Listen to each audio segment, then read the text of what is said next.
Eu quero render graças ao Senhor por essa oportunidade, louvar a Deus pela vida do pastor Ney, pela vida da pastora Andréia. Vocês também são referência para minha casa, para minha vida. Eduardo ama muito vocês. E louvar a Deus também pela vida da Marli, que é uma amiga, alguém com quem eu posso contar, estando aqui na Nasci ou não. A Marli não é Deus não, mas ela é socorro presente na hora da angústia. Eu te amo, Marli. Deus abençoe sua vida. Igreja, vamos abrir as nossas Bíblias no livro do Gênesis, capítulo de número 6. Não, capítulo de número 2. Gênesis, capítulo 2. Oh, aleluia. Vamos ler dos versos 18 em diante. Gente, de onde saiu Gênesis, capítulo 6, hein? Ah, tá, é porque está aqui do outro lado já é o 6, aí confundiu minha mente. Gênesis capítulo 2, versos 18 em diante.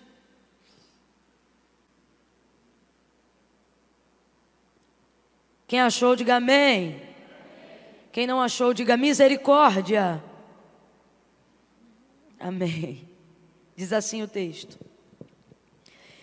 E disse o Senhor Deus: não é bom que o homem esteja só. Far-lhe-ei uma adjutora que lhe corresponda. E havendo, pois, o Senhor Deus formado da terra todos os animais do campo e todas as aves do céu, trouxe-os ao homem para ver como ele lhe chamaria. E tudo o que o homem chamou a todo ser vivente, isso foi o seu nome. Assim o homem deu nome a todos os animais domésticos, às aves do céu e a todos os animais do campo. Mas para o homem, todavia, não se achava uma adjutora que lhe correspondesse. Então o Senhor Deus fez cair um pesado sono sobre o homem e este adormeceu. E então tomou uma das suas costelas e fechou o lugar com carne. E da costela que o Senhor Deus tomara do homem, formou a mulher e trouxe ao homem. E disse o homem: esta é agora osso dos meus ossos, carne da minha carne. Ela será chamada mulher, porque do homem foi tomada. Até aqui você diga amém.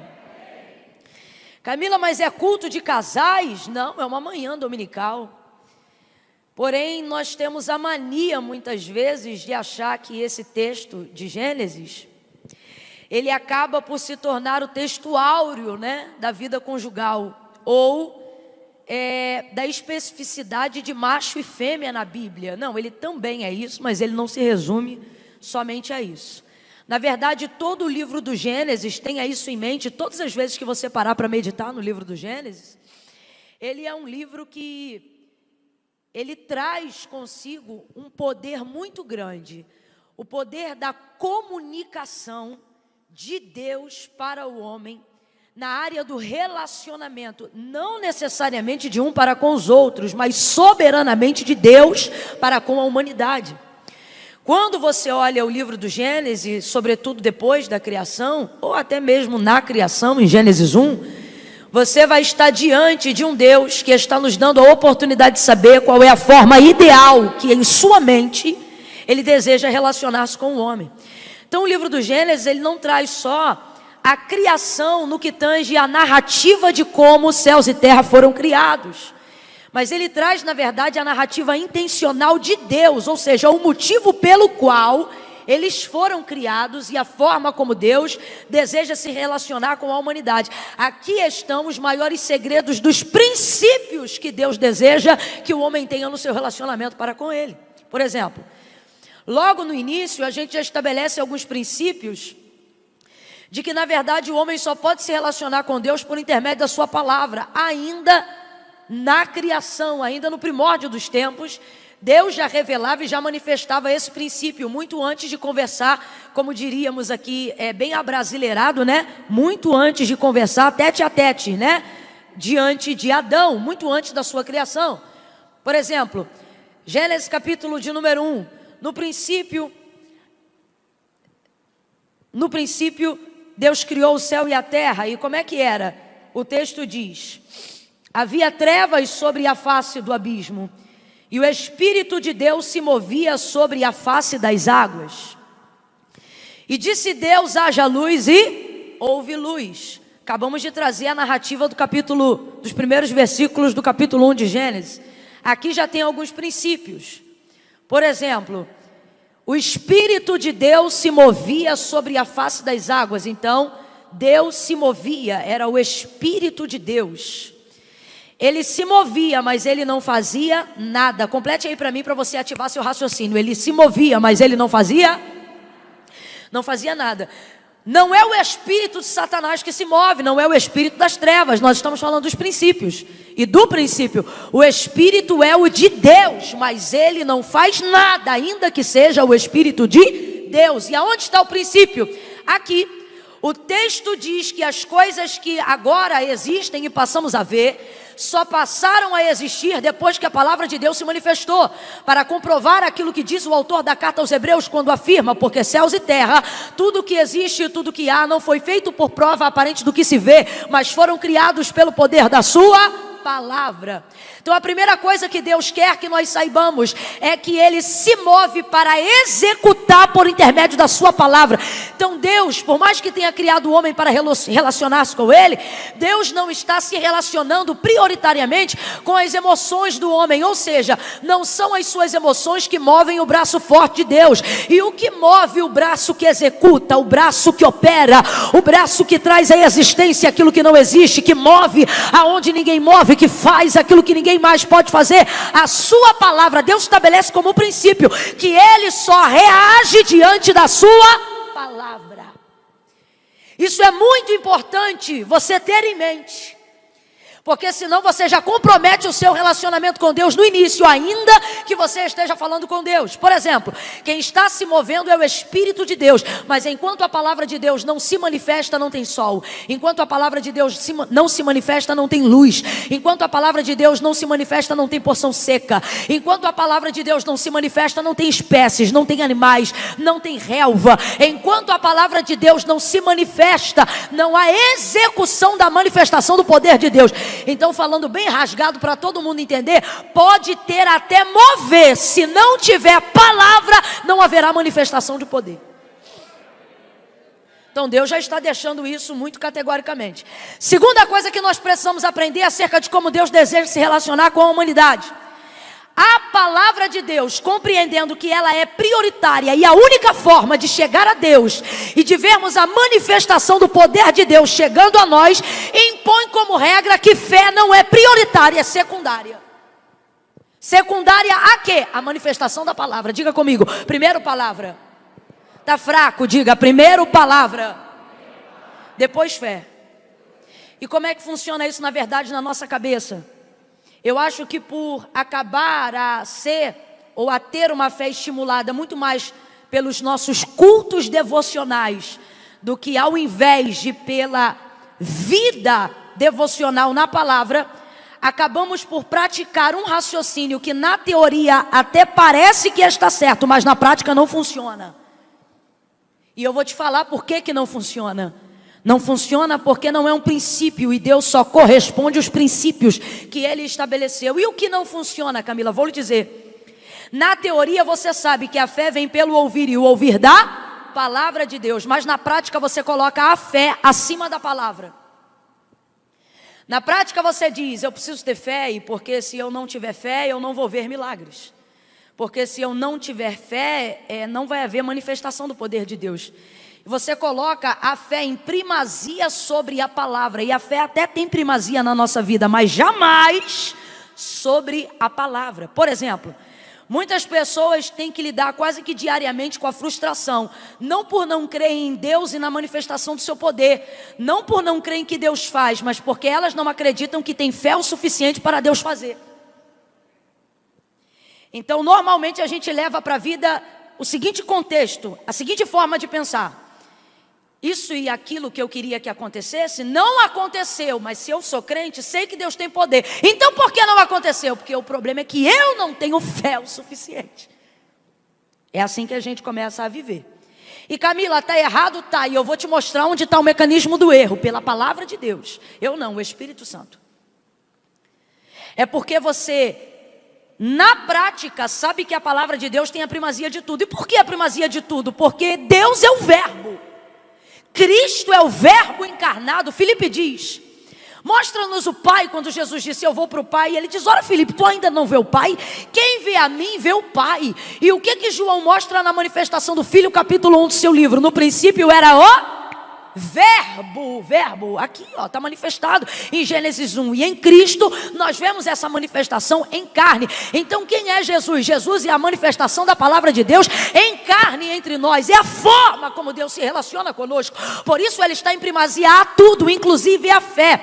Então no mecanismo de raciocínio a gente pensa assim: tal coisa e outra não acontece porque eu não tenho fé. Porque se eu sou crente e creio no poder de Deus, sei que Deus pode, sei que Deus tem, sei que Deus faz, sei que Deus é. Ora, se sei que Deus pode, sei que Deus tem, sei que Deus faz e sei que Deus é, por que não está sendo na minha vida? Por que não está fazendo na minha vida? Por que não está acontecendo na minha vida? E então, uma vez que como crente você não culpa a Deus, culpa então a si mesmo, dizendo: o problema está na minha incredulidade, o problema está é que eu não tenho fé o suficiente, porque a Bíblia diz: se credes verás a glória de Deus, porque a Bíblia diz: sem fé é impossível agradar a Deus. Mas na verdade você tem até fé, o problema é que você utiliza ela de forma completamente equivocada, dando a ela um status que sua palavra pode ocupar. E isso acaba criando em você a seguinte forma de se relacionar com Deus: no lugar que deveria ter primazia a palavra, está a primazia da expectativa da fé. E por isso ela não é o suficiente. Ela é uma fé motivacional. Ela é uma fé que só dura 2 horas de um culto, enquanto o louvor está cantando,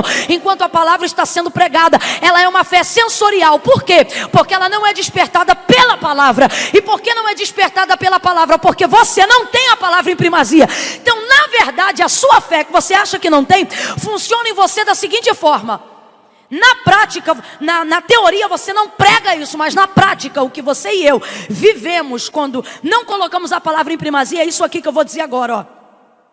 Você faz o seguinte, ó: já que eu creio que Deus pode e não fez, se não fez, a culpa não é de Deus, é porque eu não tive fé. Então a sua mente funciona assim. Ou talvez você não perceba, mas o resultado do que você está comunicando para Deus é isso aqui, ó: Deus então depende da minha fé para ter poder de fazer aquilo que eu preciso. Só que nessa manhã você tem que de uma vez por todas colocar na tua cabeça que Deus não depende da tua fé para nada.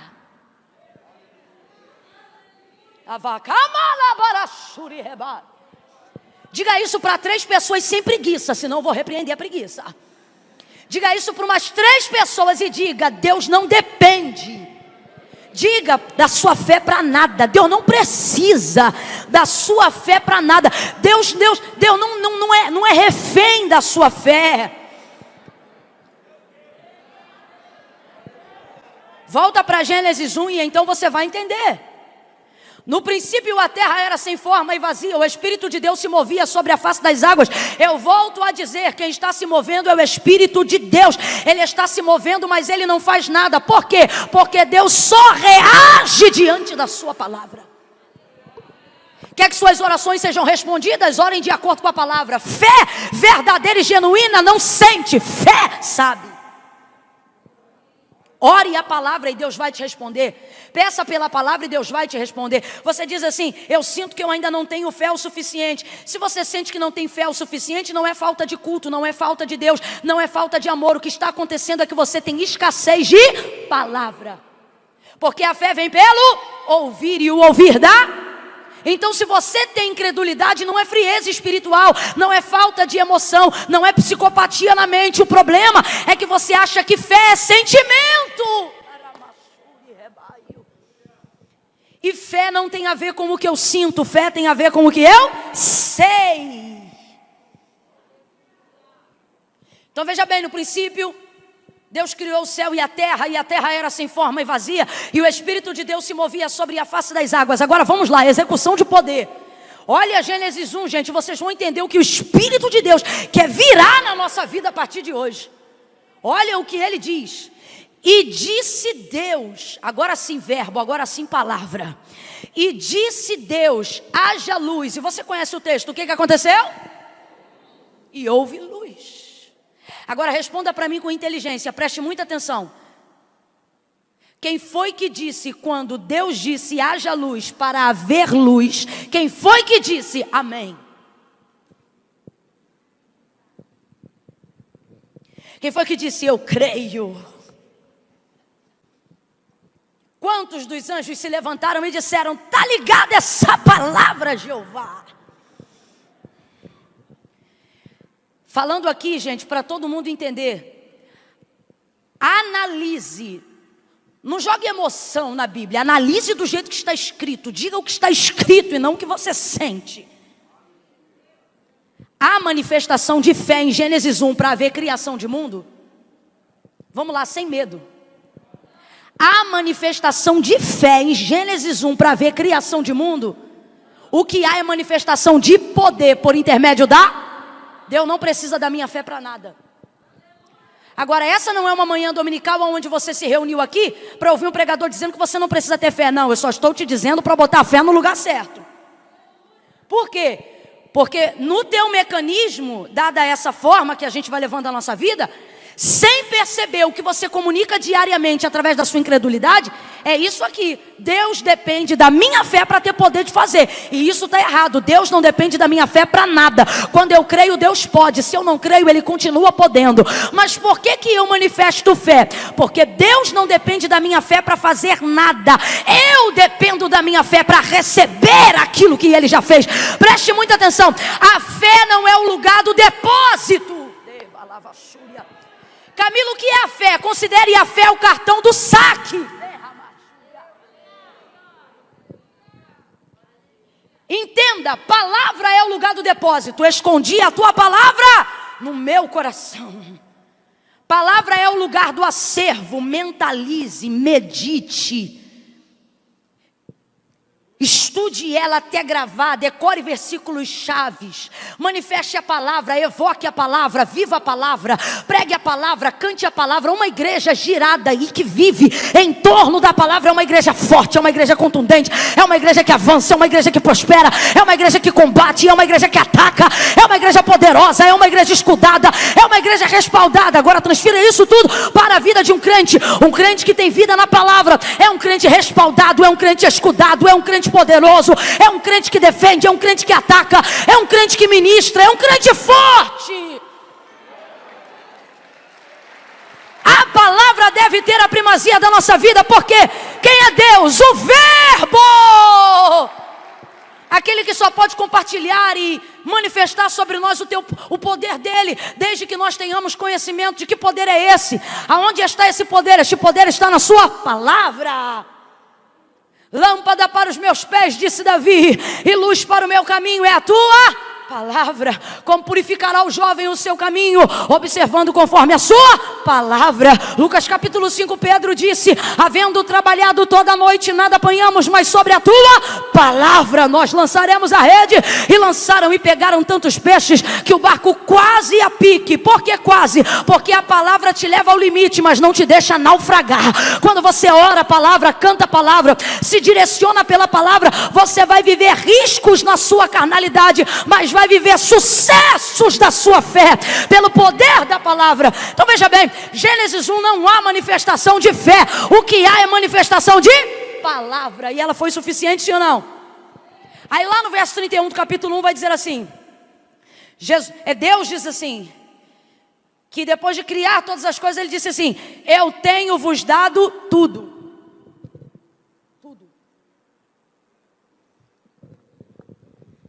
Obrigada, pastor. Tenho vos dado tudo. O que significa? Significa que tudo que você quer hoje já tem. Significa que tudo que você ainda vai querer também já tem. Significa que tudo que você deseja já foi feito. E o que você ainda não sabe que vai querer, mas um dia vai querer, também está pronto. Tenho vos dado tudo. Tenho vos dado tudo. Está tudo pronto. Está tudo pronto. Então vamos lá, fé. A minha fé não dá para Deus o poder de fazer nada, mas porque eu não posso parar de crer? Porque eu preciso crer? Porque eu preciso desenvolver a minha fé, expandir a minha fé, elevar a minha fé, meditar na palavra para ter fé. Por quê? Porque a minha fé não dá a Deus o poder de fazer. Até porque tudo que Deus tinha para fazer, entenda isso aqui, porque é literal, não é figurado, já está feito. O marido que você espera no Senhor já está pronto. A casa que você quer morar já existe. O carro que você deseja já foi fabricado. Se a sua mente não se encaixa em alguma área da sociedade, calma, Deus já está preparando um cargo que não existe para computar a tua inteligência. Tudo já está pronto, tudo já está feito. Tudo, absolutamente tudo.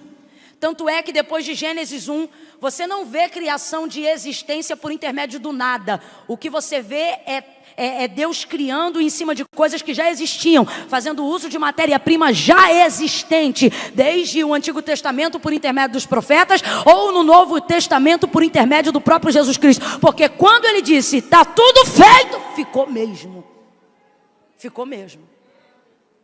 Tenho-vos dado tudo o que vocês precisam, tudo o que vocês desejam. E se você souber expressar gratidão para Deus, você vai ver que na verdade está melhor do que merecia.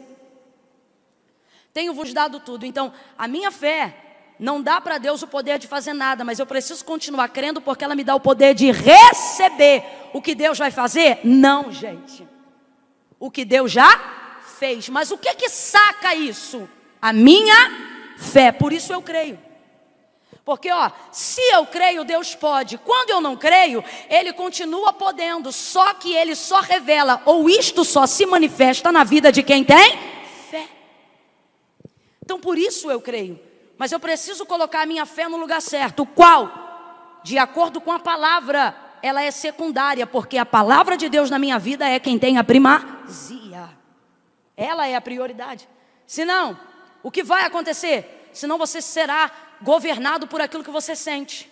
E quando você é governado pelo que você sente, você não manifesta a palavra, você só manifesta o que você sente.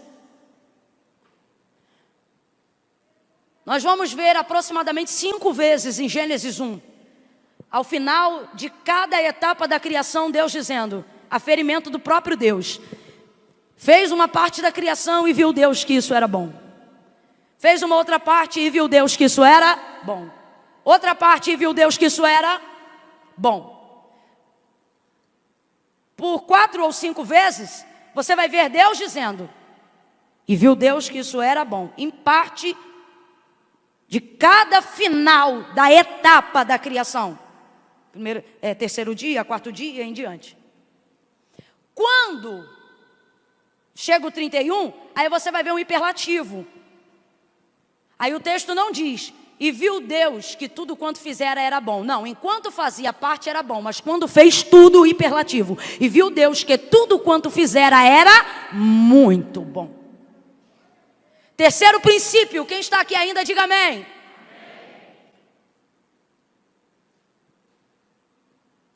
E viu Deus que tudo quanto fizera era muito bom.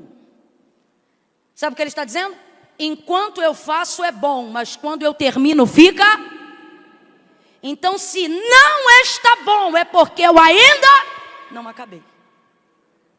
Se você tem uma vida com Deus, se você se relaciona com Deus, pare de pontuar o meio quando Deus ainda não chegou no fim. Tem muita gente aqui que está tendo dificuldade no seu relacionamento com Deus, porque está considerando o fim, aquilo que Deus ainda não considerou o fim. E você diz, Camila, então como é que eu sei que o fim ainda não chegou? Deus está dizendo, minha vontade é boa, perfeita e agradável. Se ainda não está bom, é porque eu ainda não acabei. Libera essa palavra profética para alguém aí, diga, Deus ainda não acabou. Deus ainda não acabou. Se as coisas ainda estão viradas do avesso, é porque Deus ainda não acabou. Se as coisas ainda não foram para o lugar, é porque Deus ainda não acabou. Se ainda tem gente precisando ser salva na tua casa, é porque Deus ainda não acabou. Ele está dizendo, quando eu faço é bom, mas quando eu termino fica muito bom.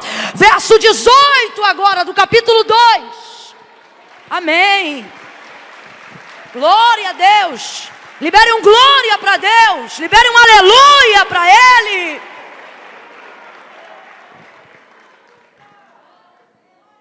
Aí no verso 18 do capítulo 2, onde nós iniciamos a narrativa dessa manhã, o texto vai dizer o seguinte: e disse o Senhor Deus, quem está falando é Deus. E disse o Senhor Deus, não é bom. Mas peraí, tudo que Deus faz é bom, não é bom? Salmo 136, Davi só vai falar disso. porque o Senhor é bom e a sua benignidade dura para sempre. Aquele que criou os céus e a terra, porque é bom e a sua benignidade dura para sempre. Aquele que redimiu o seu povo, porque é bom e a sua benignidade é para sempre. Aquele que libertou de Faraó, porque é bom e a sua benignidade é para sempre. Aquele que fez o seu povo passar com os pés enxutos no meio do mar vermelho, entre dois paredões de água, porque é bom e a sua benignidade é para sempre. Deus é bom, Deus é bom, Deus é bom, Deus é bom. Se Deus é bom, tudo que Deus faz é. Então como é que agora o próprio Deus que fez o homem está dizendo: não é bom que o homem esteja só? Não é bom. E disse Deus, presta atenção, quem está falando é Deus. Vamos lá, meu povo, quem está falando é Deus. Isso aqui é maravilhoso. Isso aqui é maravilhoso. Foi Ele que fez. E é bom tudo que Ele faz. Só que na condição que o homem está agora, que é qual? Só. Ele diz: não é bom que o homem esteja só. Mas quem fez o homem sozinho? Hã? Quando fez o homem não podia, se quisesse, fazer a mulher junto? Sim ou não? E se já sabia que não era bom ele ficar sozinho, por que fez ele só se tudo que o Senhor faz é bom? Então aqui a gente vê a aplicação do quarto princípio. Olha o que o texto diz: e disse o Senhor Deus, não é bom que o homem esteja. Foi o que a gente acabou de aplicar agora. Se não está bom, é porque Deus ainda não acabou. Então olha o que o texto diz: disse Deus, não é bom que o homem esteja. Advérbio de tempo, estar. Ou seja, caráter temporário. O que Deus está dizendo? Ele não está sentenciando Adão à solidão, porque ele diz: não é bom que o homem esteja. Ele não diz: não é bom que o homem seja. Se ele diz: não é bom que o homem seja, ele estaria definindo que terminou. Eu fiz ele para ser só. Mas não, ele define caráter temporário. Não é bom que o homem esteja, advérbio de tempo. Por quê? Por que chama advérbio de tempo? É porque é o termo, a gente usa nessa aplicação temporária. Tipo assim, você encontra uma pessoa na rua, você não diz: e aí, como é que você é? Não, você passa por ela e diz: e aí, como é que você está? Porque você parte do princípio que ninguém está bem todo dia e também nem está mal todo dia, né? O tempo é o clima, é temporário. Hoje está frio, tem dia aqui que está calor. Então você não olha para alguém e pergunta: veja aí como é que o clima é. Não, você diz: veja aí como é que o tempo está. Então é a mesma coisa aqui no contexto. Quando Deus diz: não é bom que o homem esteja só, Ele já está aplicando o princípio da criação. Qual? Você está só, mas eu ainda não acabei. Esteja, do verbo estar, de verbo de tempo. Então o que Ele está dizendo: Adão, toda a sua condição desfavorável, ela é passageira, transitória. Oh, meu Deus do céu. Ai, gente, parece palavra de falso consolo, mas hoje a gente está baseado na palavra. Olha para alguém aí e diga: vai passar. Se não tá bom, essa depressão não vai ficar a vida toda, vai passar. Essa crise de ansiedade, Deus não te fez assim, vai passar. Tudo que não pertence à característica intrínseca do ser que Deus criou está, mas não tem garantia de que vai ficar. Vai passar. Oh glória, eu estou sentindo Deus aqui. Aleluia. Camila, está muito difícil, Camila. Alivia o compressor para mim, por favor. Camila, está muito difícil, está muito difícil. E o Senhor está dizendo exatamente desse jeito: está difícil. Agora, por que muitas vezes uma coisa que está, ou seja, que deveria ser passageira, acaba ficando? Porque nós damos ao que é temporário status de permanente. Mateus capítulo 15, 21, nem crente essa mulher era, a cananeia, mas ela consegue entender que aquilo que está não significa que é, e aquilo que é não significa que está. Ó, filho de Davi, quem lembra dela? Tem misericórdia de mim, clamava ela por Jesus nas cercanias de Tiro e Sidom. Filho de Davi, tem misericórdia de mim, que minha filha, quem lembra, gente? Está miseravelmente endemoniada. Peraí, olha a separação que essa mulher faz. O que ela é, minha filha? Sua, ela é minha filha. E como ela, são coisas diferentes. Eu não vim buscar pelo demônio, eu vim buscar pela minha filha, porque como ela está, não muda quem ela Talabara, Xúria, filho de Davi, tem misericórdia de mim. Filho de Davi, tem compaixão, porque minha filha, o que ela é? Vou perguntar de novo, o que ela é? Filha. E como ela está? Olha o que ela está dizendo. Como ela está endemoniada, não muda quem ela. Então eu vim aqui, por quê? Porque a filha é permanente, mas o demônio é passageiro. Não dê caráter de permanência aquilo que Deus colocou como temporário. Não coloque a sua vida como algo que vai definhar só porque agora não está bem. Não se considere um miserável só porque agora você está desempregado. Não se considere um solitário só porque agora você está sem um cônjuge, sem uma família. Deus está dizendo, como você está não define quem você é, mas se você souber quem você é, eu posso mudar como você está. Por quê? Por quê?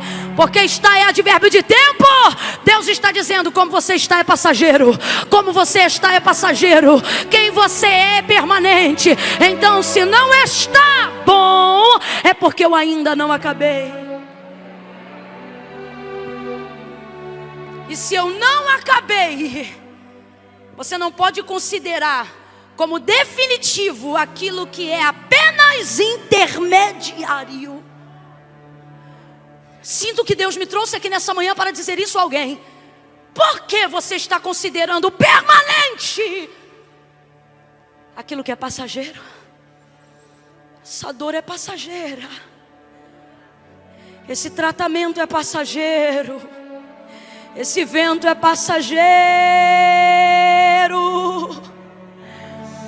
Não diga que é o fim quando é só um intermitente.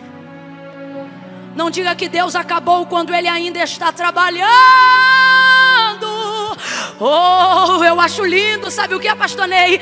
Ele fez céu, fez terra, fez lua, fez criação, as 7 maravilhas do mundo e muitas outras que não há no mundo. Ele fez tudo que existe, tudo que há, tudo que conhecemos como universo. Foi Ele que fez o universo que a NASA vê. Foi Ele que criou as galáxias que conhecemos, a Via Láctea que denominamos. Mas aquilo que existe e Ele não mostrou ainda, foi Ele que fez também os lugares onde as lentes não alcançam, os lugares onde as contas matemáticas não fecham. Ali Ele também criou. Ele é o Criador de todas as coisas. Ele é o Senhor dos vivos e dos mortos. Ele é a majestade santa, o Todo-Poderoso, aquele que era, aquele que é e aquele que há de vir. Ele está em todos os tempos da sua vida, não apenas agora, não apenas no início, e também não aparece só no final. Ele é aquele que entra na fornalha e que não caminha do lado da direita nem do da esquerda, mas caminha por toda a fornalha entre Sadraque, Mesaque e Abednego. E alguém diz a sua aparência é de filho do homem, mas ele não é como filho do homem, porque em Apocalipse João olha e diz: os seus pés não são normais, são como bronze provados na fornalha 7 vezes. Em sua coxa direita está escrita: Rei dos reis e Senhor dos senhores. Ele tem a chave da morte em suas mãos. Toda a terra é o estrado dos seus pés. Quem entenderá o trovão do seu poder? Eu estou sentindo a presença dele aqui. Rosa de Sarão, lírio dos vales, resplandecente a estrela da alva, raiz de Jessé. Quando ele cria mundo e tudo que existe há, o texto diz: no 7º dia ele descansou. Ouve isso. Se é para ele, mistura as palmas com glória a Deus e aleluia. Olha isso, gente. No 7º dia, o Todo-Poderoso não precisava ter descansado. Isso aqui é princípio. Isso aqui é princípio. Ele dá exemplo. E o descanso aqui não é necessidade de descanso, é para admirar. Deus não estava cansado, mas o texto diz que no 7º dia ele descansou. Fez sol, lua, estrela, tudo que há, tudo que existe. No 7º dia ele... Só que depois que criou o homem, aí Isaías vai dizer assim: porque desde a antiguidade. Por que não diz desde sempre? Porque não foi desde sempre. Deus mudou a rotina dele no dia que te criou. Já viu quando você pergunta para alguém que é mãe de primeira viagem? Ou até de segunda. Fala assim: o que filho muda na sua vida? Aí a pessoa diz assim: tudo. Quem é pai e mãe aqui, diga: isso é verdade, sim ou não? Sim ou não? Quem é pai e mãe aqui sabe, a pessoa tenta até incentivar o outro.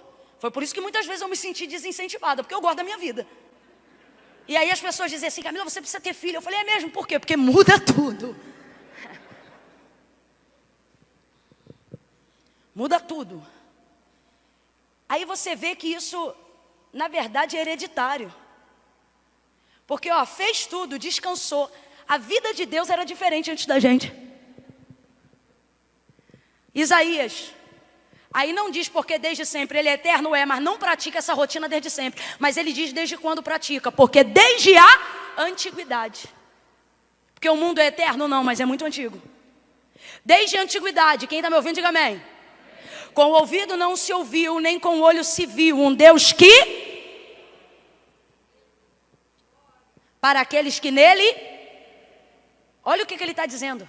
Rapaz, eu fiz sol, eu fiz lua. Eu criei oceano, baleia, animais selváticos, domésticos, estações, cega, verão, estrela, tudo que existe que há. E no sétimo dia eu descansei, mas depois que eu te criei, nunca mais. Você está rindo, mas é sério.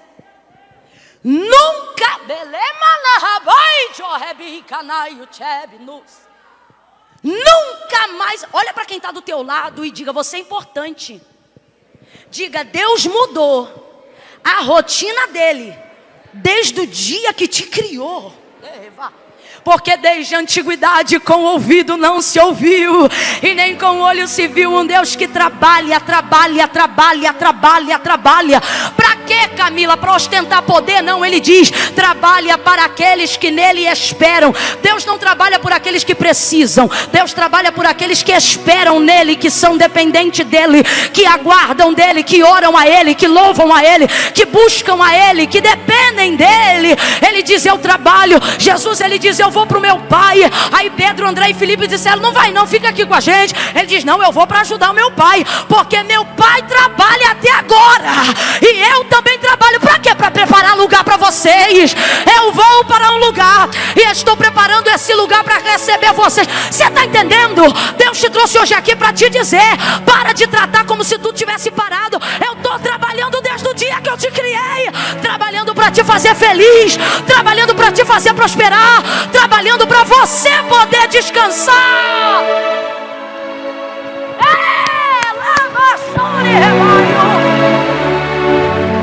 Até quando você vai viver como se não tivesse um pai? Até quando você vai viver como se não tivesse um criador?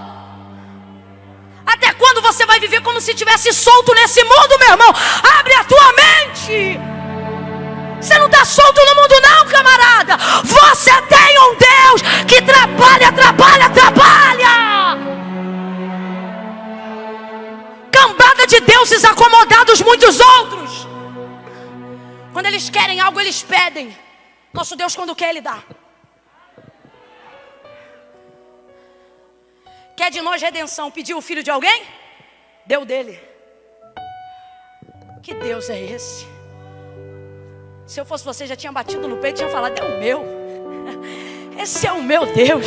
Foi por Ele que eu acordei nessa manhã. Foi por causa dele que eu vim nesse culto. Alguém disse, não vai não, dorme mais um pouquinho. Que dormir mais um pouquinho. Meu pai está trabalhando até agora. Eu vou lá louvar o nome dele enquanto ele trabalha. Então preste atenção.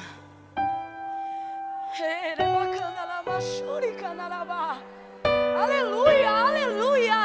Oh, aleluia. Aleluia, aleluia. Oh, glória.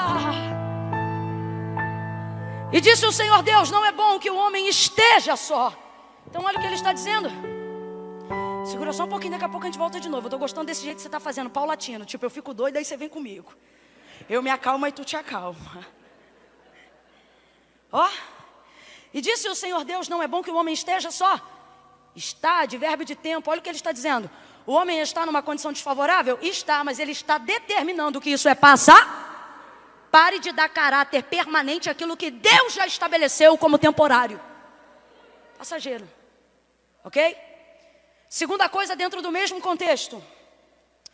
O texto não está...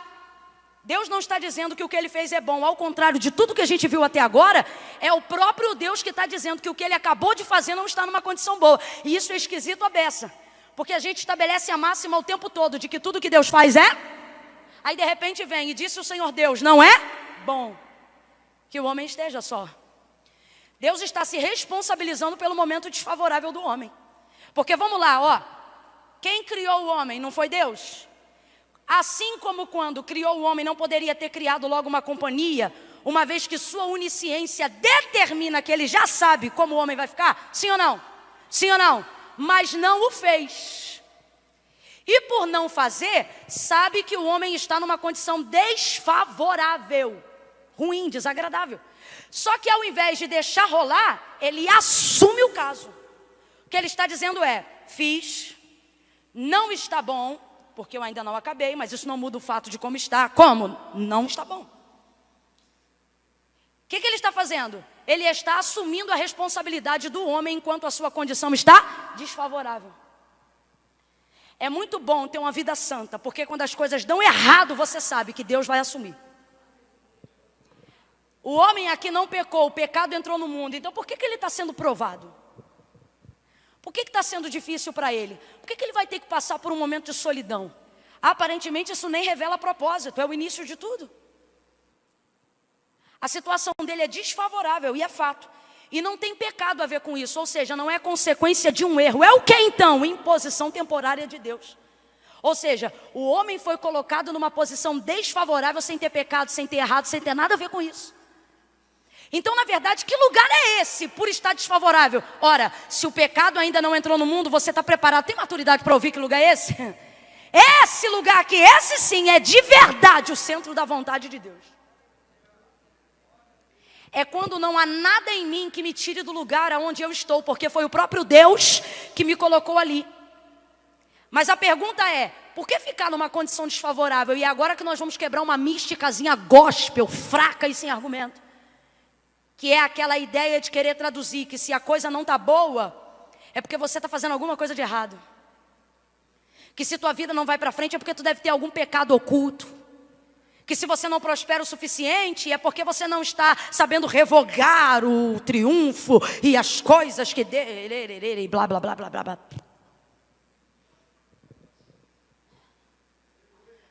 Esse homem não pecou. Esse homem está exatamente aonde Deus o colocou. E este lugar, pasme, senhoras e senhores, não está bom. Mas Deus se responsabiliza. Sabe o que Deus está dizendo? Quando você fizer tudo o que eu mando você fazer, quando você viver baseado na minha palavra, você vai entender que às vezes estar no centro da minha vontade não é um lugar confortável. Eu vou falar bem rasgado, todo mundo vai entender aqui. Irmãos, tem gente que só não está numa posição desconfortável porque também não está no centro da vontade de Deus. Isso aqui não é regra, é só para a gente aprender que cada tempo é um tempo. Tem gente que não está vivendo desconforto. Por quê? Porque também não está no centro da vontade de Deus. Porque às vezes fazer o que é certo me coloca numa posição desconfortável. Tem gente que trabalha em áreas onde o crente não se corrompe. Então ele ainda não trocou de carro, ele ainda não tem uma casa de praia. Por quê? Porque ele não aceita suborno. Porque se ele aceitasse, ele já tinha melhorado a vida financeira dele. Então às vezes o desconforto é produzido justamente por andar na retidão. Justamente por estar... Desculpa, mas eu vou falar bem rasgado. Tem gente que está sendo promovido não porque é capaz, mas porque está sentando no colinho da pessoa certa. Aí você vê às vezes algumas pessoas com a vida toda errada em ascensão, e você diz, não é possível, cara, o outro todo lanhado, todo arrebentado, todo corrupto, todo imundo, e está vivendo uma situação confortável. Aí o crente ofertante, dizimista, o marido de uma mulher só, a esposa de um homem só, está vivendo um desconforto terrível, está tendo que dar chambinho para as visitas.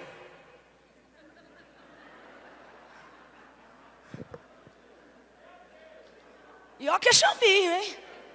Você vê como é que até a prova de crente é diferente.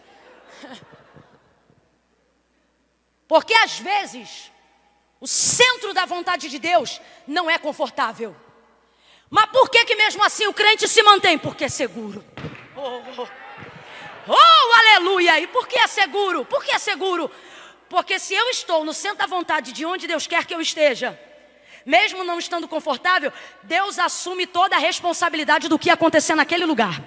Tudo o que acontecer naquele lugar é responsabilidade de Deus. Por isso Deus está dizendo para alguém: pode não estar confortável, mas fica no centro da minha vontade. Por quê? Porque o que pegar para você, pegou para mim. O que der para você, vai dar para mim. Ele está dizendo: olha, eu vou assumir a responsabilidade desse tempo desfavorável. Tem uma missionária lá no Rio de Janeiro que dirigiu um trabalho muito forte. E ela era cantora também. Antes de entregar a vida a Cristo, ela cantava na noite. E toda a renda familiar vinha desses shows que ela fazia à noite. Bares, boates. Só que o coração dela queimava de vez em quando ela visitava a igreja. Num desses dias o coração queimou, ela entendeu que precisava fazer uma confissão e se aliançar com Deus. Fez uma confissão pública de fé, veio para Jesus, chegou em casa e o marido dela temia que ela fizesse isso. Porque ele sabia, no dia que você fizer isso, você vai parar de fazer o show na rua. E isso vai atrapalhar a gente em casa. Então você tem que escolher uma coisa ou outra. Nesse dia ela não aguentou, chegou em casa então e disse: olha, entreguei a vida para Cristo.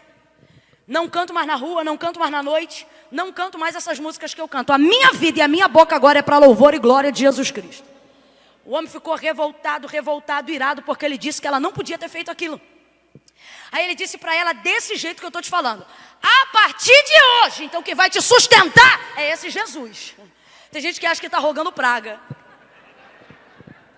Quem vai te sustentar é esse Jesus. Olha aqui, fulana. A partir de hoje, ela contava isso para a gente. A partir de hoje, desse jeito, eu não calço os teus sapatos, eu não pago a tua escova e eu não ponho combustível no teu carro. Guarda isso. Eu não calço os teus sapatos, ou seja, não compro tuas sandálias. Eu não pago tua escova, porque ela gostava de ir para o salão. E eu não ponho mais gasolina no teu carro. Está todo mundo no culto de libertação, daqueles antigos, que perguntava quem teve revelação do lado direito e depois do lado esquerdo. Você é dessa época? Era assim, ó, o dirigente pegava e dizia: do meu lado direito, alguém recebeu revelação da parte de Deus? Aí alguém levantava a mão e dizia: pela misericórdia do Senhor, eu vi isso, isso e isso. Aí entregava do lado de cá, a igreja glorificava. E do meu lado esquerdo, alguém teve? Aí a pessoa levantava a mão e dizia: pela misericórdia do Senhor, para confirmar o que o irmão do lado direito disse. E aí entregava a parte dele. Estamos num culto assim. Daqui a pouco, meu irmão, vem um desses profetas. Deus me mostrou, e já foi vindo na direção dela, para te mostrar que Ele é Deus. Te trouxe nesse culto hoje para você saber que a partir de hoje é Ele que calça teus sapatos. É Ele que faz a tua escova. E é Ele que bota a gasolina no teu carro. Oh, meu Deus do céu! Gente, você está entendendo o que Deus está dizendo? Você está entendendo?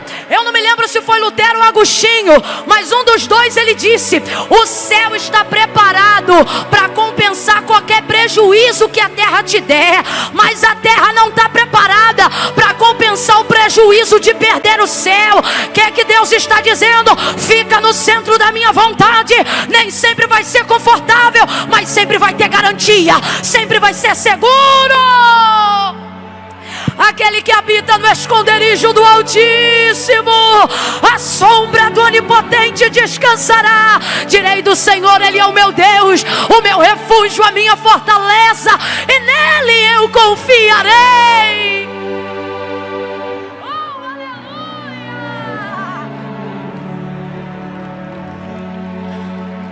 Aleluia! Levante uma das suas mãos e glorifique. Tire alguns segundos para glorificar o Altíssimo que te sustenta. Pai de órfãos, juiz das viúvas. Oh, exalte a Ele. Exalte a Ele nesta manhã. Direi do Senhor: Ele é o meu Deus, o meu refúgio. Oh, aleluia. Torre forte é o nome do Senhor. Para ela corre o justo e será livre no dia mau. Eis que não tosquenejará o guarda de Israel. O Senhor é quem te guarda. O sol não te molestará de dia e nem a lua de noite. O Senhor guardará a tua alma. Ele guardará a tua entrada e a tua saída. Levanta a tua mão, eu estou ministrando. Bendito serás ao entrares e bendito serás ao saíres. O Senhor te guardará. Ele te guardará.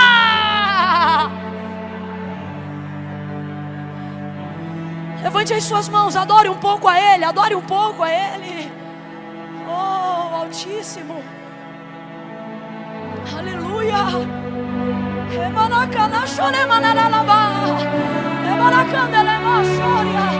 Aleluia. Aleluia. Aleluia.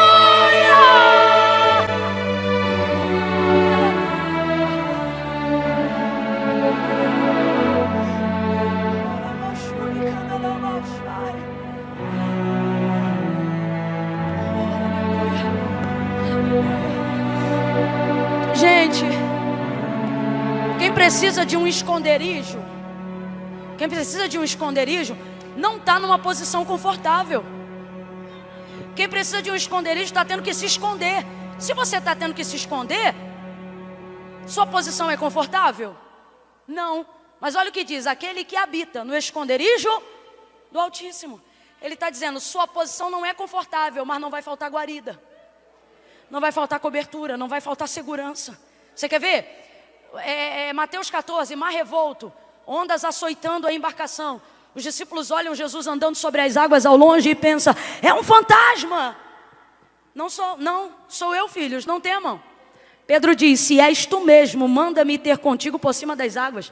A tempestade não parou, mas a segurança da palavra fez Pedro caminhar sobre as águas. Rapaz, quem você conhece que anda sobre as águas? Ninguém. Porque na verdade aquele está andando sobre a palavra.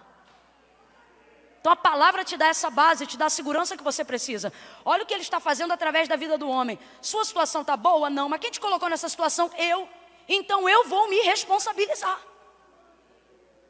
Aí como ele faz nesse período? Enquanto a condição dele é desfavorável, Deus vai honrá-lo assim mesmo. Como?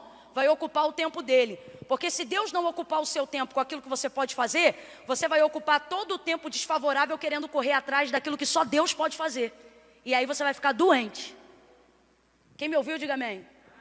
Vou dar um exemplo. Ele ainda não sabe, ele só vai saber lá mais para baixo, que o que ele quer é uma mulher. Porque você não sabe o que quer antes daquilo existir. Porque você trabalha por referência daquilo que você vê, daquilo que você sabe, daquilo que você conhece.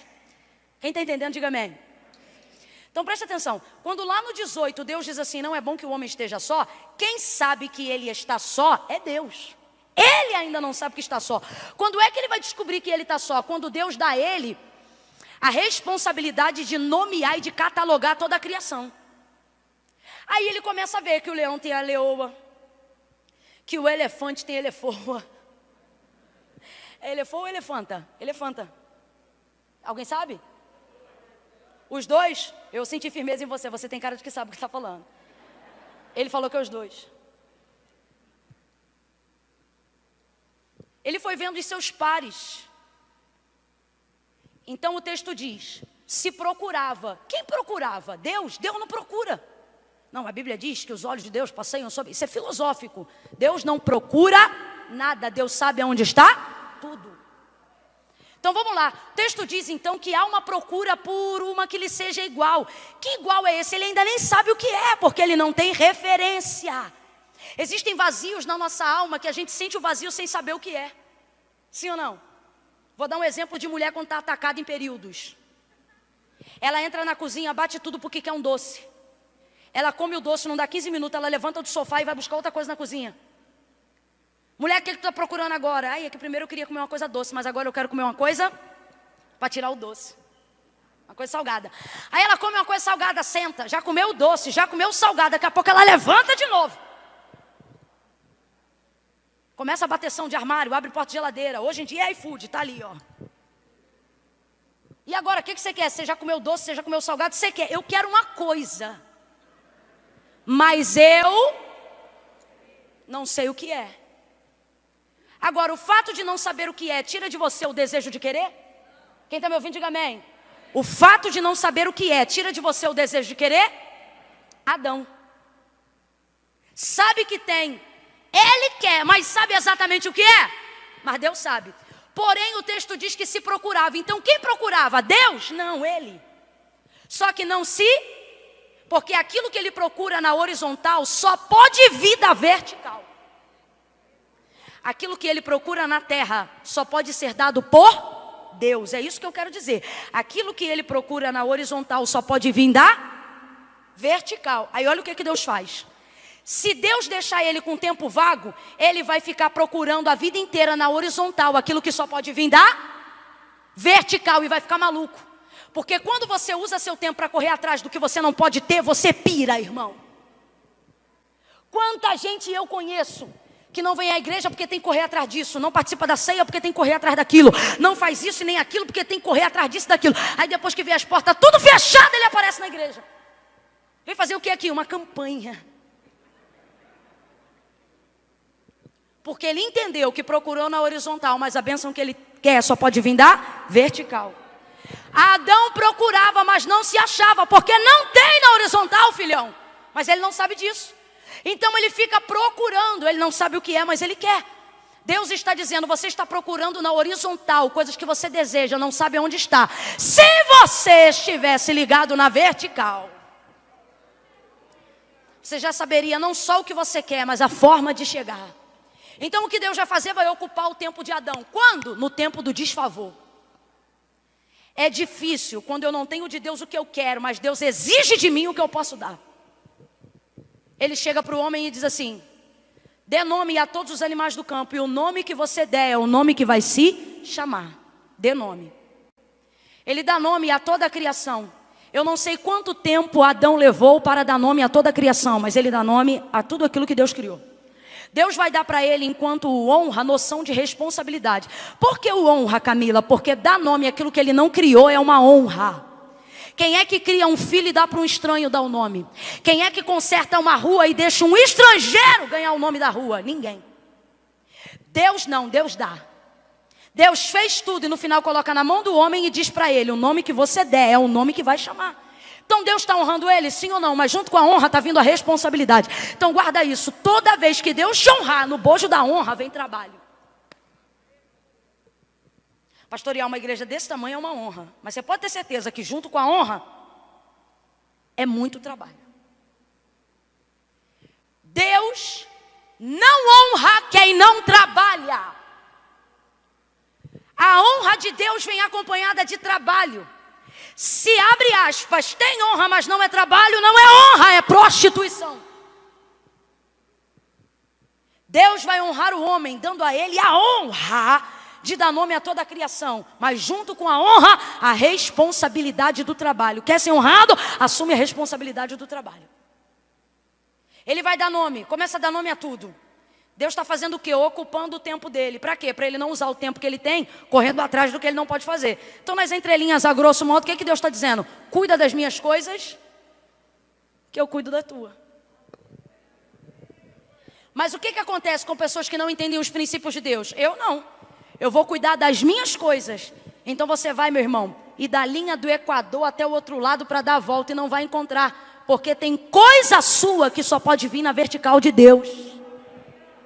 Agora não significa que até Deus fazer, você tem que ficar deitado no sofá. Até Deus fazer, você ocupa seu tempo com o que Ele quer que você faça. Você visita quem Ele quer que você visite. Você ora por quem Ele quer que você ora. E se quer ver uma coisa complicada, ter poder para fazer coisas para Deus, quando eu vejo que Deus não usa o poder dEle para fazer coisas que eu quero. E mesmo assim, Ele me dá a responsabilidade de cuidar de algumas coisas dEle. Só que o que você está chamando de prova, Deus está dizendo, isso é uma honra, aproveita. Aí ele vai dando nome, vai dando nome, vai dando nome. Aí o texto diz assim, olha, então, do nada, estou fechando aqui. Então, depois que ele cataloga a criação, você vai ver aí o texto. Então, é um então que entra. Então o Senhor Deus fez cair um sono pesado sobre o homem. E ele adormeceu. Então, é uma palavra que eu até uso sempre. Que eu brinco com o pessoal na rede social, eu digo assim, do nada. Esse então aqui entrou do nada. Dá uma olhada para o teu irmão e diga, do nada um então. Entende isso, é literal. A história está vindo, está dando nome, está dando trabalhando. Sabe quando tu já tem rotina? Sabe quando tu já serve a Deus há tanto tempo que você diz assim, se não fizer também eu já não sei fazer outra coisa, só sei servir a Ele mesmo. E você vai. Então, Isso aqui é profético. Quem tem ouvidos, ouça o que o Espírito diz à igreja. O Senhor está dizendo: se você fizer aquilo que eu quero, eu vou entrar com um então na tua história. De repente, um então. O que é um então, gente? Um então é apesar de. Um então é a despeito de. Ou seja, significa que podia estar tudo paralisado. O então, ele é aquilo que você bota na história que você quiser. Você já percebeu gente que às vezes não sabe como vai começar o assunto? Aí para poder ensaiar o assunto já começa dizendo então. O então, ele é próprio para você entrar a hora que você quiser e mudar a história. Você usa o então. O então aqui não está à toa. O então aqui é porque a vida dele vinha de um jeito. O então, ou seja, do nada, Deus entra e muda a história dele. Eu profetizo que a tua vida vai ter um então. Antes do que você imagina. Oh meu Deus do céu. Recebe um então de Deus aí no ano de 2021. Oh Senhor, entra na nossa história com um então. É algo tão forte que Deus está fazendo na vida de Adão. Olha isso. Então o Senhor Deus fez um sono pesado cair sobre o homem e este adormeceu. Tem gente aqui que Deus vai virar a história tão do avesso. Deus vai fazer algo tão extraordinário, tão sobrenatural, que vai ter gente que vai te olhar de longe e vai dizer: mas vem cá, esse marido não era aquele atribulado? Mas não era aquele? Aí você vai dizer: Mas não era aquele que pegava, enquanto você estava na igreja no domingo, ele já estava na segunda caixa de cerveja? E como é que agora ele está desse jeito aí, com Bíblia debaixo do braço, o rosto limpo, dando glória a Deus e aleluia? Você vai ser obrigado a começar a história dizendo então. Porque é tão avesso, é tão absurdo, que não dá para explicar do início. Você vai ter que começar a explicar a partir da hora que Deus entrou e começou a transformar. Vai ter gente que vai olhar para o teu filho e vai dizer: mas não era esse que estava desviado, da pá virado. E você vai ter que dizer: então, está com tempo? Porque olha, o que aconteceu foi isso. Recebe um então de Deus para mudar a tua história. O Senhor Deus faz um sono pesado cair sobre ele nesse então. Então o Senhor Deus fez. Por que o Senhor Deus fez? Porque tem coisas que só o Senhor Deus faz. Aí olha o texto: e tomou. Pediu? Não pediu. Porque tem coisa que se Deus pedir a gente não dá, mesmo que aquilo tenha a ver com a nossa transformação. Então o que Deus fez? Botou em sono profundo. Que é isso? Anestesiou. Anestesiou completamente. Isso pode ser definido de diversas formas, mas eu não vou entrar em atrito aqui não. Anestesiou, vamos colocar dessa forma. E o homem dormiu, estado de sono profundo. Profundo. E tomou, vou perguntar de novo, pediu? Tomou. Por isso que você tem que adorar o Deus soberano. Porque se ele dependesse da sua autorização para fazer tudo, quem se arrebentava era você. Tomou. Tem coisa que Deus vai tomar. E não chore por aquilo que Deus tomar. Se alegre. Porque se foi Deus que tomou, guarde isso. Aquilo que Ele tirou não se compara ao que Ele vai te entregar. Colocou em estado de sono profundo. O que é isso? Deus está dizendo para mim e para você: quer que eu faça algo extraordinário? Teu Adão tem que dormir. Como é que o autor da carta aos Hebreus trata do nosso Adão? O homem da natureza caída. Você quer ver Deus agir, você quer ver Deus trabalhar, mas fica com esse pavio curto a vida toda. Teu Adão só vive acordado. Aconteceu uma bobeirinha, você: o quê? Ele falou isso? Ele vai ver que eu sou homem, sou crente, mas não sou bobo não. E já vai lá arrumar uma confusão. Ficou sabendo lá da parente que falou outra coisa. O que ela falou? Repete. O que ela fala? Vigia. Olha para alguém e num brado. O que é num brado? Dá-lhe um susto. Diga: bota teu Adão para dormir. Meu irmão. Bota teu Adão para dormir. Essa natureza caída que tudo se revela. Imagina. Para aqui, ó. Imagina Adão acordado, pastor Ney. Deus chegando na viração do dia. Fala, meu filho. E aí, pai? Tudo numa boa? Na bênção. Seguinte, filho. Seguinte, Adão. Vou abrir aqui, ó, tá vendo aqui, daqui, aqui? Vou abrir aqui, vou serrar aqui e vou pegar esse pedaço de costela aqui. Imagina Adão dizendo: não vai não. O senhor não vai fazer isso comigo não. Numa ótica natural, um ser humano permitiria isso? Claro que não. Então é por isso que o estado de sono tem que ser profundo. Tem áreas da tua vida tão profundas que Deus quer agir, que se teu Adão tiver acordado, você atrapalha a tua própria obra. Estado de sono profundo, arrancou um pedaço da costela. E o lugar ficou vazio? Não, encheu com carne. O que isso fala? Isso fala que tem coisas da nossa vida que Deus tira que são insubstituíveis. Irmão, tem coisa que para ganhar com Deus você vai perder para sempre. Nem tudo é restituição. A gente diz assim, por exemplo, e o Senhor, né, está na Bíblia, restituiu a Jó em dobro tudo que antes ele possuía, coisas. Você quer ver uma coisa que não foi restituída? Filhos. Ninguém restitui filho. Não, Camila, mas ele teve outros filhos. Outros filhos. O princípio da restituição é trazer de volta ao dono aquilo que ele perdeu. Então o que Deus faz com Jó? Gado, ovelha, isso é restituído. Filho é compensado. Aí olha o que o texto diz: filhos mais bonitos, mais fortes. O que Deus está dizendo? Isso aqui é uma coisa que você pode levar para a vida. Se Deus tomou de você algo que nunca Ele vai te devolver, não fique triste, porque tudo que Deus não te restitui, Ele compensa. E o que é compensar? É trazer algo de valor superior àquilo que foi perdido, para você não sentir falta diariamente daquilo que não voltou. Volta lá para Gênesis. Tirou osso, botou osso no lugar? Não, porque tem coisas que para ganhar com Deus você tem que aprender a perder definitivamente. Gente, olha para a própria vida aqui, cada um, ó. O que muda quem fica na presença de Deus de quem não fica não é o que Deus dá, é o que a gente aguenta perder. Vou falar de novo. Olha para a vida de gente que entrou para a igreja com você e não conseguiu ficar. Olha para a gente que um dia você conheceu, que foi crente e não é mais. Olha para a vida de gente que te apresentou Jesus e hoje está longe de Jesus. O que difere quem fica na presença de Deus de quem não fica não é o que Deus dá, é o que a gente aguenta perder. Quem está entendendo? Então preste atenção. Tirou, não preencheu com osso, porque nem tudo Deus restitui. Mas compensou com carne. Sabe o que ele está dizendo? Não vou deixar buraco. Você não vai viver perturbado com aquilo que eu tomei ou com aquilo que você perdeu. Preencheu o lugar. Com um pedaço de costela, Deus faz uma mulher inteira. Isso que você está chorando, não querendo entregar para Deus, Deus está dizendo, depois que eu te entregar o que eu fiz, a partir disso, você vai ter vergonha de ter chorado pelo que eu tirei. Fez uma mulher inteira. Pastor André, uma mulher inteira. Agora pensa uma mulher inteira esculpida pela mão do próprio Deus. Eita, mulher bonita era essa Eva. Perfeita e sobretudo o desejo de Adão, ou seja, ela era a imagem e semelhança daquilo que vinha para corresponder a ele. Então ela era perfeita em todos os aspectos, principalmente os emocionais, para ele. Quando ele levanta daquele estado de sono profundo, oh glória, pensa Adão levantando, ele deve ter levantado com tudo.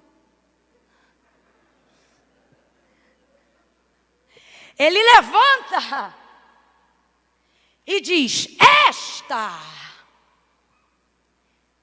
finalmente, agora sim, agora não é passageiro, agora é finalmente.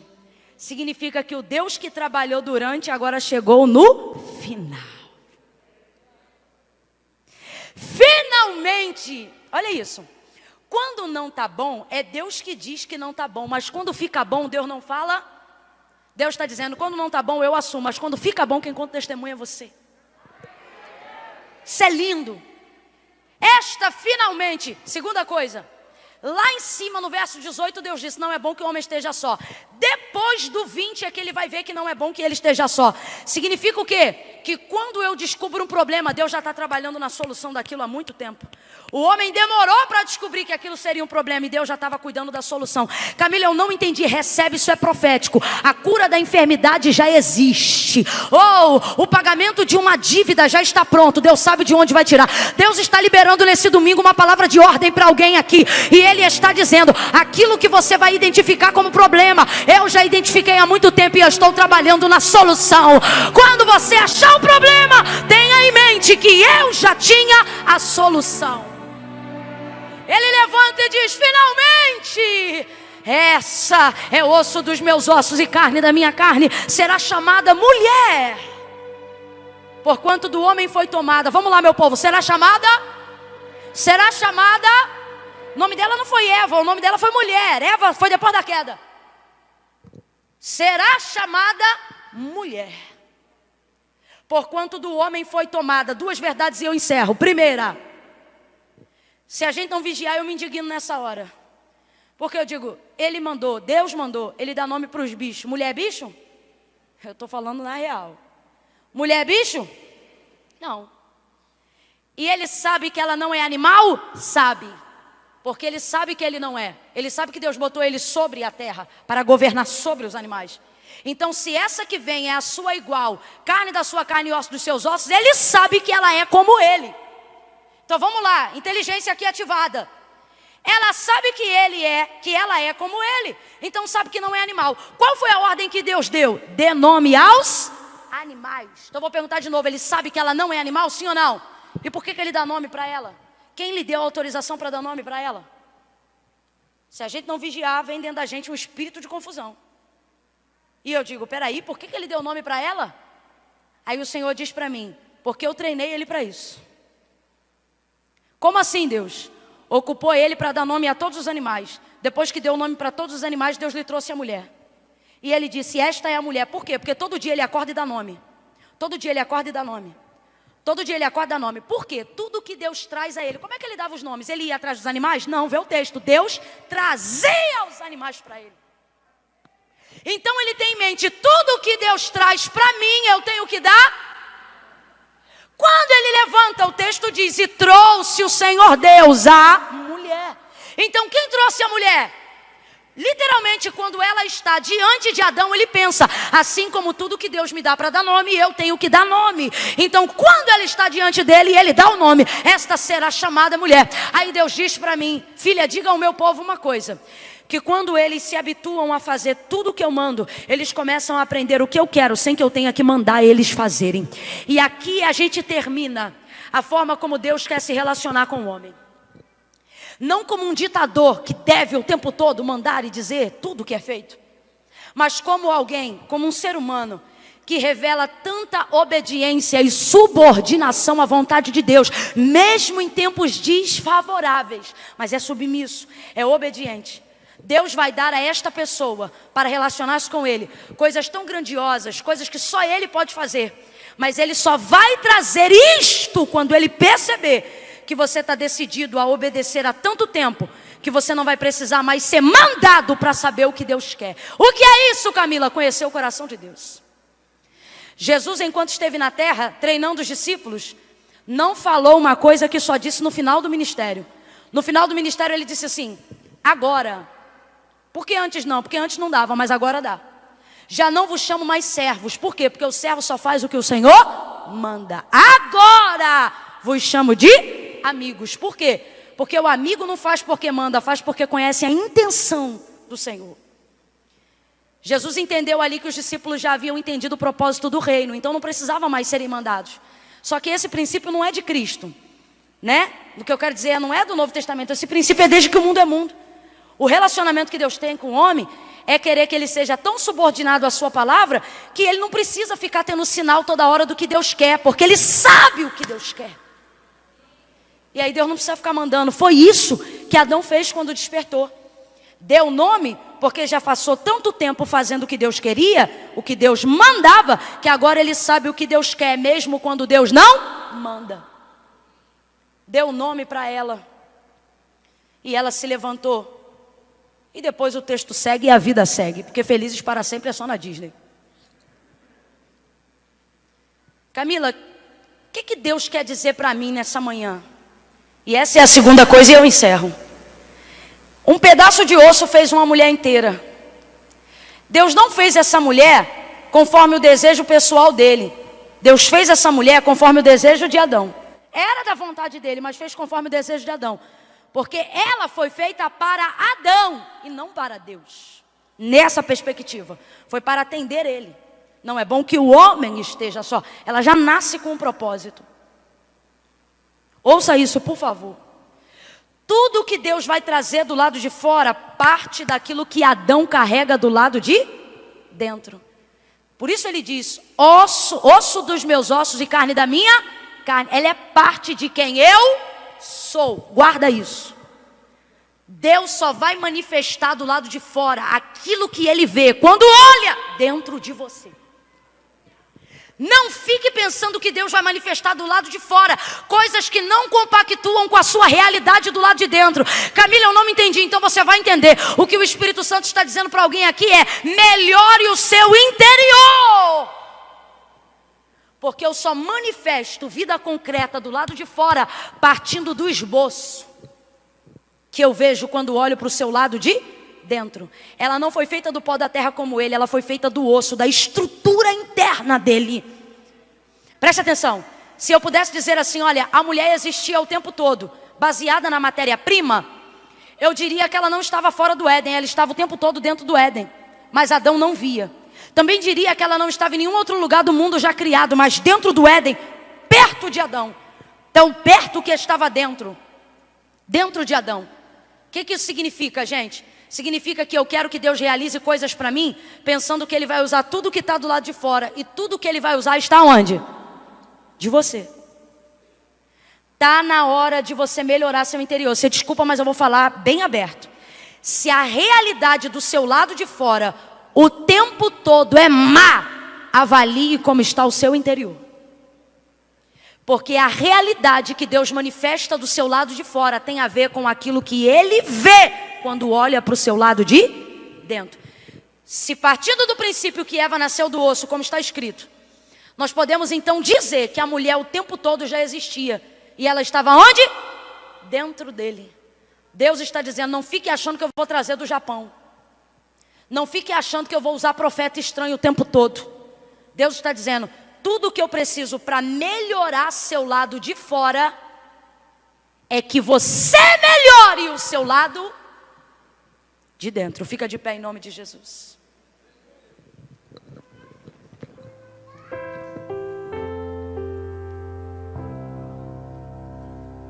Se espreguiça aí, faz uma laboral que você tomou um chá de cadeira. Mas foi um chá forte, vai, se espreguiça. Foi um chá bom, esse chá não é para dormir não. Esse chá só quem dorme é o Adão. O crente em Jesus Cristo desperta com esse chá de palavra. Vamos lá, diga comigo, a fé. Diga de novo, a fé não sente. Diga, a fé sabe. Você não manifesta o que você sente o tempo todo. Se você manifestar só o que você sente, você vai cair no abismo. Porque tem dia que a gente está mal. Então está na hora de você manifestar o que a Bíblia diz. Está na hora de você manifestar o que a palavra de Deus diz. Jó, enquanto falava do que sentia, perecia. Mas então ele lembra daquilo que ele sabia. E ele diz, eu sei que o meu Redentor vive. E as coisas começam a melhorar para ele a partir do capítulo 38. Comece a evocar o que você sabe. Segunda coisa, sobre a fé. Ela é real, eu preciso ter, ela é verdadeira, mas ela não tem a primazia da minha vida. De quem é a primazia da minha vida? Quem lembra? Isso, de quem é a primazia da minha vida? Palavra, porque a fé que eu preciso vai vir pela palavra. Palavra não é o lugar do depósito, fé não é o lugar do depósito, fé é o lugar do saque. Palavra é o lugar do depósito. Sempre que você guardar a palavra, a fé vai te dar poder para sacar. Amém? Se não está bom, é porque Deus ainda não acabou. Não vamos dar aquilo que é transitório, temporário, poder permanente. Deus trouxe gente hoje aqui para dizer, tá difícil, mas vai passar. O que mais Deus disse? Não é estar. Vai passar. Outra coisa que Deus falou que você não pode esquecer. Nem sempre o centro da vontade de Deus é um lugar confortável. Às vezes é desconfortável, mas é o lugar mais seguro. É ali que eu tenho garantia. Então fique aí, mesmo que não esteja tão bom. Fique no lugar que Deus te colocou. Enquanto eu não tenho poder para conseguir na horizontal aquilo que eu quero, eu vou fazer na horizontal o que Deus quer. Porque aquilo que eu preciso vai vir da vertical. Nada que Deus tirar de mim é maior do que o que Ele tem para me oferecer. Então, se eu perder coisas nessa caminhada que Deus não vai me restituir, não tem problema, porque tudo que Deus não me restitui, Ele compensa. Amém? Deixa para aplaudir no final. Segura, segura, segura. Trava na beleza.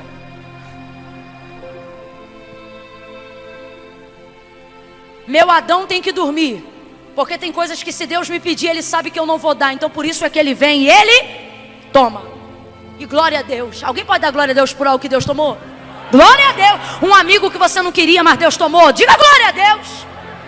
A Bíblia não diz por tudo dai graças, mas ela diz em tudo dai graças.